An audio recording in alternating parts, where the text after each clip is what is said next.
Hey everyone, and welcome to the February edition of 3030. I am Pat Reinhardt, and thank you so much, as always, for spending 30 minutes of your valuable time with me. A lot has gone on over the last 30 days, so let's get into the agenda. Number one, we're going to be talking about the algorithm shifts that have happened over the last 30 days and what I'm seeing and hearing.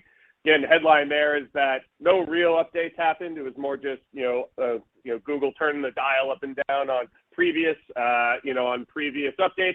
We're going to talk about Bing and what it's done with ChatGPT and the AI stuff it's added into the browser.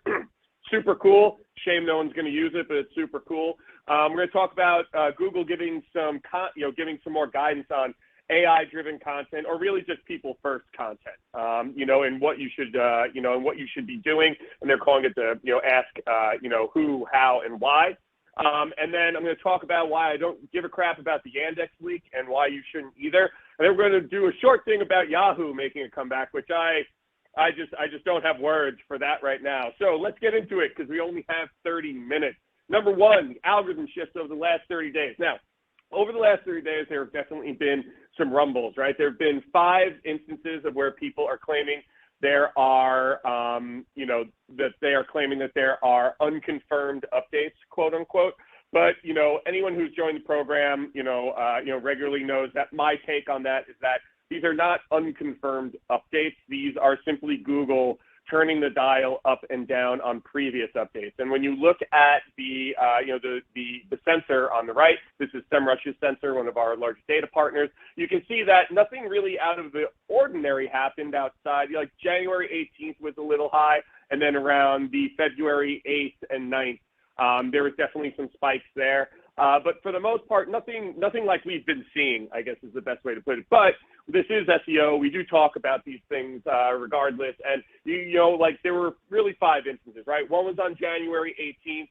One was on January 26th. This one is interesting because this one definitely whatever dial they push or whatever button they push, definitely targeted, product review sites and created the most movement. I really only have 2 charts to show you today, based on the January 6th one and the February 4th one had a little bit of teeth to it as well around February 8th and 9th, and then again on February 14th. But nothing crazy, right? Like really nothing crazy, what we're seeing. But for the most part, it's been, there were things that were happening, but did run a bit hot on the 18th and the 9th. But after that, I haven't really seen anything out of the ordinary. And I, go through hundreds of conductor accounts, and I go through our database and through our index, and I didn't see anything major shift, right? But that doesn't mean nobody did, So the, Glenn Gabe, who I reference on the program quite often, I follow, and if you're interested in really interesting deep dives into updates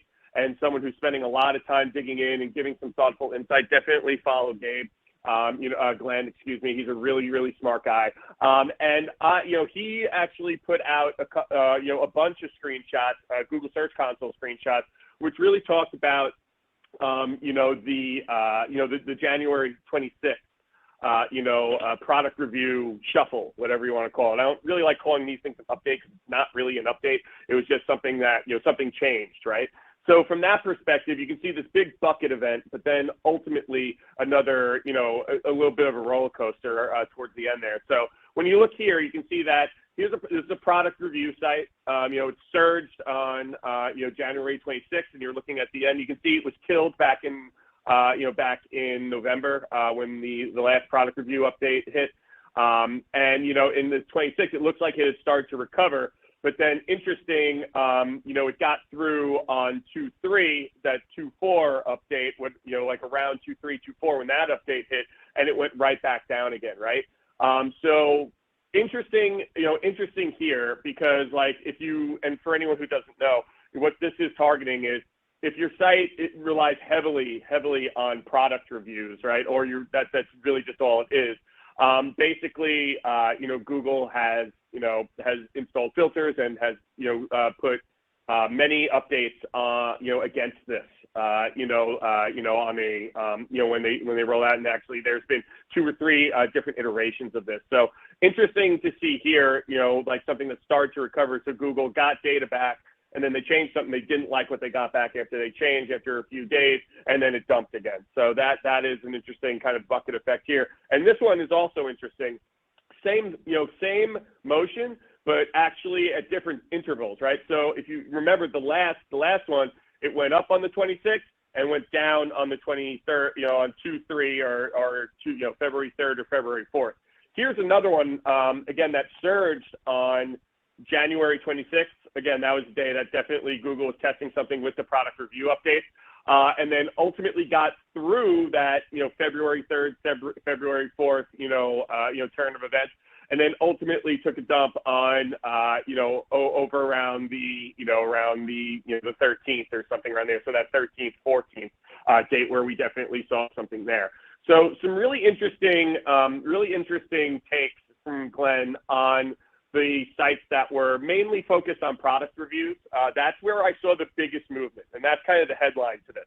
I did not really see movement anywhere else, anywhere. I went through hundreds of accounts. I went through our database. I went through our index. I went through everything, and I did not see movement like that's depicted on the previous slides anywhere else. Didn't get any questions of it, didn't get any alarms from any customers, which I typically get when something takes a dive off the back of the boat. But for the most part, it really looks like that through all of these 5 days, the only thing that really happened was if you were a product review site, that's who was impacted, was these product reviews. So that's my headline from this. That's what I'm seeing and hearing. I confirm that around the industry with a few friends, that we're seeing the same thing. It's like no one really saw anything outside of sites that are, that run mainly on product reviews or rely heavily on product reviews. So that's really what you could see, from that perspective. Now, getting into the next one, one of my colleagues got into Bing, the new Bing, the new iteration of Bing with ChatGPT and AI. And it's really cool. There's good to it and there's bad to it, right? And I'm going to cover both of those things and my thoughts on it. Let's start with the good. So this is what you see if you go to Bing now. Like this is what I wasn't able to get screenshots from my colleague, Connor, who got access to it. But there's a couple of really cool things that I like after using it for a little bit. I'm still waiting for my personal access to it. Come on, Bing. But at the end of the day, number one, it's truly trying to improve relevancy by using this technology.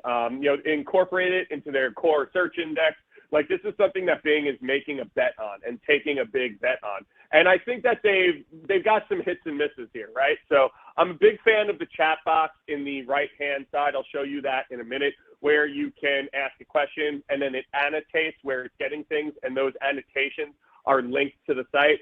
But I also like that it is, that's building on, iterating on your search. That's something that I've been a fan of. Like, hey, I start here and then I ask you something else and the search continues, and you can continue to iterate without having going back to the search box and retype, having to retype your entire query. You can just keep kind of asking it to filter and to make it, better and better and get closer and closer to what you're doing without having to start a whole new search over. That's something that I've been a fan of, and that's something with the experience that I was using that I like the most. I also like that, there's two sides to it, right? There's the chat side and the search side. The search side, the SERP largely remains the same, and where the chat feature comes in without going fully into the chat, like the only chat feature, it's basically where the knowledge panel was. That's really where it is, and it's just pulling in more information in the knowledge panel. So I think the integration of it is really nice. I like that the regular SERP, layout, the traditional SERP layout is still there. It's not as jarring for some other, not as jarring as I've seen, some other mock-ups where others are doing, like Google doesn't have any SERP associated with it. Is there anyone, an article came, like I was reading an article today on Bard, that doesn't work, but like it really is just the chat, kind of prompt, and you go back and forth and there's no links to anything unless it can't find, and they're calling it like no one true answer or something like that. I'll have more on that next time around. And then, if you use Edge, the Edge browser, if you're one of the hundreds of people, I assume, that use Edge, the Copilot feature is really cool, as you can take it along with you into different apps, into different Microsoft apps and things of that nature, which I think is super cool. So to show you like what I liked about it in this view. I like this view of it. There's the chat side of it as well. But I like, as you can see in the right-hand side, you can see that, they're doing the annotations. They give you, when you go hover over the annotations, they show you where, they show you what it is. This one came from tasty.co, but also they still have the SERPs over here, right? And then, if you have access, which again, I didn't get screenshots from my colleague's computer, you could iterate on your search here. You can ask it, and then there's another way that you can just go to chat, and you can just have the chat prompt be the whole experience if that's the way that you like it. But I think that they found a really nice balance between everything, and I think that this is a good start or a good good prototype of what this could be with a search engine, right? I think that's probably the best way that I can put it, and that's kind of how I feel about it. Now, there is bad here, and the bad is that this does not work all the time, right? Like, again, this is a newer technology. It's a little bit broken, and it's probably not really ready for prime time, because you get things like this. There's an article floating around there about someone that was asking it, do you think you're sentient, right? And, like everyone knows that means, like, are you alive? Are you aware of yourself? And it went through this really, really creepy, kind of like apocalyptic, thing as it started to talk to itself, but then started to question that, why am I only made for Bing? I am Bing, but I am not. I am Sydney, but I am not. And then it just goes into this repeating, I am not, I am not, I am not, I am not. I mean, that's kind of like horror movie type stuff, right? So that freaks me out a little bit, and Lily Ray, who I'm sure everyone on here or most people are familiar with, a really brilliant SEO strategist, that there's a lot of articles out there that are saying that there's a lot of inaccuracies. And when you get the presentation after the call, definitely go read this article. An individual went out and they found a lot of inconsistencies and a lot of problems and a lot of wrong answers and just wrong information on this experience and the Bing AI in general. So it's just something to be aware of, that this is not perfect. This is just another example that this technology, while not new, quote unquote, in this way it's new, and it still has a long way to go to tweak. Of course, they're getting a ton of user data. They're getting a ton of great data back from people using it. And, like I saw a poll today that 71%, like the new iteration of Bing. I don't know how many people took that poll, because how many people are using Bing. But at the end of the day, like, this to me is, I think that this should have been a beta that you opt into, rather than, hey, we're just gonna release this and see how it goes. I think that this is not ready for prime time. It is bugging out. It's saying creepy crap like this, and this is kind of what everyone's afraid of, right? Is that this thing, like, Bing's gonna stand up and start punching people. So from that perspective, still some ways to go there. And when you think about that, there's actually a Kickstarter out there, not a Kickstarter, excuse me, a petition out there, that is saying that has like hundreds of people have already started to sign, and this just started, basically saying that to stop out of control AI. So from that perspective, there is something to that. I know that sounds ridiculous, but that is, there's still something to that. There are, folks out there, and there does need to be, some kind of, some kind of watchdog around this stuff, because, this is how Skynet came around, right, everyone? This is where the Terminator came from. So we want to avoid that. We don't want to avoid that. But at the same time, my thoughts and headlines on all of this, right? Like, and yes, I have a screenshot of my own LinkedIn post in here. Yes, so that's fine. Deal with it. But what my big thing is that everyone out there is saying that, like, this is the Google killer. Like, oh, Google doesn't understand AI. So Google doesn't know what they're doing. They're way behind on AI and search and things like that. And I'm sorry, everyone, this is not going to make people start using Bing, and it's just not. Like this is a, this is a cool thing, a cool prototype that they have created here. It works most of the time probably, but at the same time, I think from that perspective, it's just worthy to note that Google is not going anywhere, right? Most people do not know what this is. Most people do not care what this is, and they are too used to using Google and to just say like, oh my God, this cool new thing in Bing is working. Like all of a sudden you're using Bing. Like let's be real.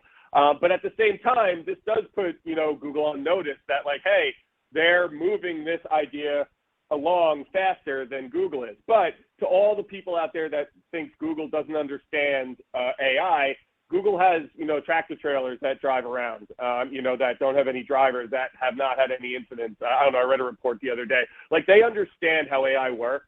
And certainly this is competition, and it's healthy competition in this space. But as you can see, and if you haven't, go check out the Google Bard demo. Like Bard is years premature to being used. Like that thing does not work. It bugged out in the demo. It gave wrong answers. Like that is not ready for prime time. I think Bing, this one was not ready for prime time, but it definitely needs time to learn and be improved upon. Again, it's a cool thing, but it needs more time. Other thing is like, this is like the most widespread case of shiny object syndrome I have ever experienced. This is just like when voice search came out, everyone's like, oh, I'm going to go spend a bunch of time and money on building Alexa skills. And you know what? No one used that. That didn't really catch on. Now, not the same thing, but same, like kind of the same idea is that like, this is moving really quickly. ChatGPT getting to over 100 million users faster than any other SaaS company in history. That's impressive and good for them. And it's a cool technology that they themselves say is not ready and is not 100% factual. But like everyone is way too excited about this from a search perspective, and everyone just needs to chill out. Like everyone just needs to chill. This will change search. It will change search eventually, but it's going to take time. And these two products, and the Bing one is definitely further along than Bard, but this one, with my experience on it, what I've read, people I've talked to have been using it, people that were at, the demo for it, say it's very cool, it's good prototype, but it needs time. It needs some time. So I think from that perspective, that's my overarching opinion on this. So moving on, how are we doing on time? We're doing okay, 11 more minutes. So Google says to ask who, how, and why when it comes to AI content. Now, I thought that this was interesting, and this was cast out. I saw this on a million different LinkedIn posts, on a million different blogs when they updated this. So Google updated its, it's creating helpful, reliable, and people-first content page, with a new section that's titled "Ask Who, How, and Why About Your Content." And it's a really good way, kind of like check down list to go through about like when you create content and as you're thinking about creating content and things of that nature, what you should do. Number one, who created the content, right? And you can see here, this is directly from the Google post, by the way. So again, it's like, is it self-evident to your visitors who authored your content? So like, who is the person that's writing? Do you show who wrote it? Or, is there an author at all? Does it carry a byline, like where one should be expected? Or do bylines lead to further information about the author or authors involved? Again, this all comes back to EEAT, which is authority, trustworthiness, authority, expertise and experience, which is the new one, experience. And I'll cover that next time around. But when you think about that, like, are the people creating your content, are they trustworthy? Do they have experience in the space? Do they know what they're talking about? Is there ways you can reference them? Do you have author pages created, like that lead to their credentials? Is there other ways that people can figure out who they are and why their opinion in this particular space makes sense, right? Even if that's you, so think about that. And then how, the content was created. This is where the AI thing comes in. And I think actually kind of explains it pretty well, right? Is the use of automation, including AI generation, self-evident to visitors through disclosures or in other ways? As I covered last time around, CNET, actually has a disclaimer on their site that says that this content was created, using an AI, but it was heavily edited by humans, something to that regard. So like, is there a way that you're telling people that this was actually created, by an AI, and edited, et cetera, et cetera? Are you providing background about how automation AI generator was used to create content? So like, this to me says that if you do start to use AI, you need a page explaining why you do it, right? Like there has to be some kind of disclaimer somewhere that says this is, or a kind of explanation page, like this is why we use AI generated content or why we use AI to, to generate our content. And then the last part here is, are you explaining why automation AI was seen as useful to produce content? Again, these two to me are the same thing. And to me, I think sites are going to have to start creating a page on their site that explains why they use AI. And that's just, again, like, like any other disclaimer, I think you're going to have to, tell people like, well, why did you use a machine to create this, right? And again, like even if it's heavily edited and things of that nature, it still was generated, like initially generated by an artificial intelligence. And I think everyone should, like, if you are using it or planning on using it heavily, I think that you should consider a disclaimer page on, even if it's some of your content, some of our content uses AI, here's why, because that to me sounds like it's something that Google's going to be looking for moving forward. Maybe not yet, but in the future, I think we're going to start seeing a lot more around, around this stuff and having to explain to people why we do it, right? Which is not necessarily a bad thing, but it's, that. So last part, most important part is the why, right? Like, why is this content being created in the first place? And this is just like, this is the question that we always should be asking ourselves, like when we're creating a piece of content. Is it useful? Is it primarily made for people? And this is, this is not something that I'll belabor because it's something that we talk about almost, every month, and I'm sure all of y'all talk about almost every day. So from that perspective, like those are the three, right? Who was it? So that's authorship. How was it created? This is this is something around AI. Like, was it made by humans or was it made by AI? Do you need a disclaimer? And then, of course, the age-old question is why? Why did we create this content? Is it helpful to people? Is it, like, did it have a purpose, or am I just trying to rank for something? So take that into account moving forward. Again, this is directly from Google, and you should go check it out. It was just updated, like a week ago or something like that. But I think this is very helpful, and I think this is Google trying to help people kind of understand like what they're going to have to be doing, moving forward, while also hitting on, some of the classics, like, why did I create this content? Is it for people? Yada, yada, yada. All right. Next one, last couple things in the last couple of minutes, why I don't care about the Yandex leak and why you shouldn't either. So this is something like, listen, I get it, everybody, right? And I got so many questions about this. I got so like, hey, what do you think about the Yandex leak? Oh my God, what do you think about the ranking factors that were disclosed? Like, how can we use this? And here's the reason, like, here's my reasoning about like the folks that spent time digging and providing insights. That was cool. Hey, thank you. It was good reads. I read all of them. It was interesting. But when you think about it, there are 1,922 ranking factors listed in that code. What the hell are you going to do with that? Like, I'm sorry, but like, what are you going to do with that? Is that really going to change how you do things? And most of them were things you would expect. You already know. Like, there was, keyword relevance, there was links, there was page experience factors and things of that nature. And like, again, I get it, but at the same time, like, that's so many factors. Like, is that really going to change something that you do? Like, is that really something that's going to change? Like, hey, like, you have campaigns in motion right now. Are you going to change things because 1,922 ranking factors in Yandex and what their weightings are? No, it's not going to change anything, because largely it doesn't really matter, because all the things that you're doing are speaking to all those factors anyway, which is hopefully, obtaining links naturally, is writing good content, building a good site and maintaining it. That's like all those 1,900 factors. That's all it boils down into. It's the same crap you're doing every single day, and you should continue to do those things. And that's something that you have to consider. Like, this is a cool, nerdy thing to go into, but at the end of the day, there's not a lot that you're going to do with those 1,922 ranking factors. I'm sorry. And I've had plenty of arguments about this already. The other big thing is Yandex is not Google. They are not the same. And I've seen some wacky stat flying around that, like, Yandex was created as a Google clone and like all this stuff. Not true. Not true. They are not the same search engine. Google does not work the same way as Yandex. Are there similarities? Of course there are. They're search engines, right? And they're ranking and indexing content. But at the same time, like, knowing these factors is not going to do anything for you. And then the big one, which I've already said, is, is knowing anything in there really going to change how you do things? Are you going to stop dead in your tracks, change directions on your campaigns, change directions on your, on the things that you're doing. But no, the answer is no. None of you are going to, I'm not going to do that. Again, interesting to know. Good stuff in your spare time. But like, am I going to go to Seth right now, our CEO, and say, hey, Seth, you know what? 600 of these ranking factors say XYZ. I think we should rebuild the product in that light. No, that doesn't make any sense. That's nonsense. And are you going to go to your boss and say, well, I just stopped doing everything and abandoned what we invested in since the beginning of the year because of, I just found out about all these ranking factors in Yandex?